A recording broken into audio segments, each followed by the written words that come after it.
Hello viewers, আসসালামু আলাইকুম। Welcome to my channel. আজকে আমি দেখাবো কিভাবে খুব সহজে বোতলের সিপি আর চুড়ি দিয়ে এই সুন্দর হেয়ার ব্যান্ডটা বানানো যায়। তো এই হেয়ার ব্যান্ডটা কীভাবে বানালাম তা সম্পূর্ণ টিউটোরিয়াল শেয়ার করি, চলুন। এই কাজটা করার জন্য লাগবে আমার একটা টুকরা কাপড়, লাগবে একটা ব্যান্ড, একটা চুড়ি আর একটা হচ্ছে বোতলের সিপি, লাগবে আঠা, কেচি আর সুতা। এরপর আমি কাপড়টাকে দেখুন প্রথমে কেটে নেব। কেটে নেওয়ার জন্য আমি 1.5 ইঞ্চি পরিমাণ কাপড় নিয়েছি।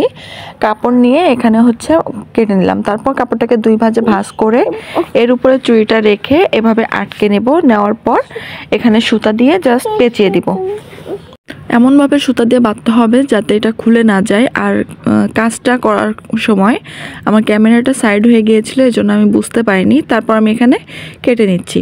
কাটার পর সুই দিয়ে আমি এটা আরও শক্ত করব বা মজবুত করার জন্য সুই দিয়ে আমি সেলাই করে নিব। এতে করে হচ্ছে কাজটা খুলে যাবে না, প্লাস এটা অনেক মজবুত হবে।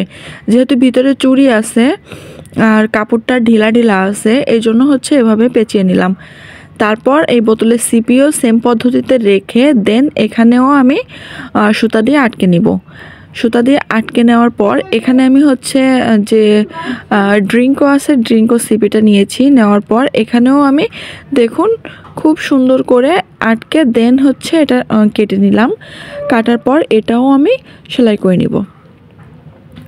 তো একটু নিখুঁতভাবে কাজটা করার চেষ্টা করবেন, যেহেতু কাপড় দিয়ে আর খুব সিম্পলি বানানো। এরপর এখানে আমি একটা আঠা নিলাম। এখানে ফেব্রিকালের গুলো আছে আর B6000-এর গুলো আছে। তো B6000-এর গুলোটা নিয়ে আমি প্রথমে চারপাশে লাগিয়ে নিচ্ছি আর চুড়ির মাঝখানেও নিয়ে এটা জাস্ট অ্যাটাচ করে দিব। তো আপনারা চাইলে আঠা না দিয়ে এখানে সেলাইও করে নিতে পারেন। এরপর আমি যে ব্যান্ডটা ছিল ব্যান্ডে আঠা লাগিয়ে কাপড়টাকে এইভাবে মুড়িয়ে দেন এর উপরে হচ্ছে আঠা লাগিয়ে নিচ্ছি। আপনারা চাইলে আঠা লাগিয়েও পুরো কাজটা করতে পারেন। তো আমি এখানে আঠা লাগাবো প্লাস হচ্ছে সেলাই করব যাতে এটা খুলে না যায়। এভাবে করে 2 সাইডে মুড়িয়ে দেন এটা আমি সেলাই করে নিব। আঠা লাগলে হচ্ছে পরবর্তীতে খুলে যাওয়ার সম্ভাবনা থাকে, এই জন্য আমি আঠা প্লাস ক্লিপ বা সুতা দুইটা দিয়েই হচ্ছে অ্যাটাচ করে নিব। এভাবে আমি 2 পাশে ভাঁজ করে দেন হচ্ছে কাজটা করব। এতে করে আমার কাজটা অনেক বেশি মজবুত হবে। আর এখানে আপনারা যে চেন স্টিচ বলে বা বাটন হোল স্টিচ বলে সেভাবেই সেলাই করে নিতে পারেন, বা আপনাদের পছন্দ অনুযায়ী কাঁথা স্টিচ দিয়েও সেলাইটা করে নিতে পারেন। তো এই কাজটা একটু সময় সাপেক্ষ, তারপরও খুব ইজিলি কাজটা হয়ে যাবে। আর সম্পূর্ণ কাজটা আমি সেম প্রসেসে করে নিলাম। এখন আমি হেয়ার ব্যান্ডটার যে কোনো এক সাইডে আঠা লাগিয়ে দেন এটা আটকে দেব। এখানেও আমি হচ্ছে সুতা দিয়ে আটকে দিব যাতে করে এটা কখনোই খুলে না যায়। যেহেতু ছোটো বাচ্চাদের হেয়ার ব্যান্ড, এটা হচ্ছে একটু টানাটানি করলে খুলে যাওয়ার সম্ভাবনা থাকে। আর যেহেতু স্টিলের ব্যান্ড এটা কখনোই ভাঙবে না, এজন্য আমি খুব সহজে এটা সুতা দিয়ে আটকে নিচ্ছি। দেখুন আমার ছেলে ব্যান্ড পরার জন্য প্রস্তুত হয়ে গেছে।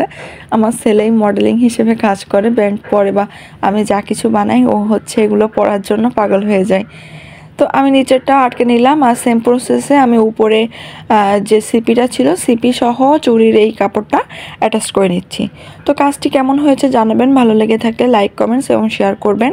আর অবশ্যই চ্যানেলটি সাবস্ক্রাইব করবেন, তাহলে নতুন নতুন অনেক আপডেট ভিডিও আপনারা পেয়ে যাবেন। আর খুব সহজে কিভাবে আমি ব্যান্ডটা বানালাম সেটা তো দেখতেই পারলেন।